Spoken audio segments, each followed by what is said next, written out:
So I used to be an Olympic athlete. I used to run the 400 metres for Great Britain and the 4x400 metre relay. I had a pretty long career, and in that career I did quite well at some points and quite not so well at others. One of them being I reached the Beijing Olympic Games in 2008, and I finished fourth at the time, but 9 years later it turned out that fourth was also third, and I became an Olympic medalist in 2017 when the Russian team who finished ahead of us were retrospectively disqualified for anti-doping. So I did win an Olympic medal in my athletics career.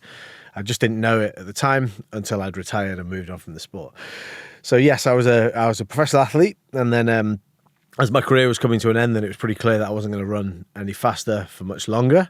I had to be very open to opportunity because I was pretty stuck. I had sort of no work experience, I had no education, and I had quite a lot of credit card debt from pursuing London 2012, which I didn't make the team for.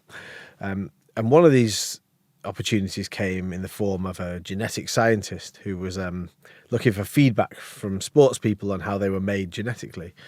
And I took this test as a sort of guinea pig, and I gave him some feedback on how I thought the product could be useful and how people might use it. People like me might find some value in it. And long story short, that turned into co-founding a company called DNA Fit, which went quite well. I grew that to about 75 people and became quite a sort of disruptive product in the kind of consumer health and digital health space from 2013 through to 2018. In 2018, DNA Fit was acquired by a bigger health tech company called Prenetics, and we became sort of the leadership of the European arm of that business. And I was lucky enough in 2022 that we listed the business Prenetics on the NASDAQ, and we IPO'd then.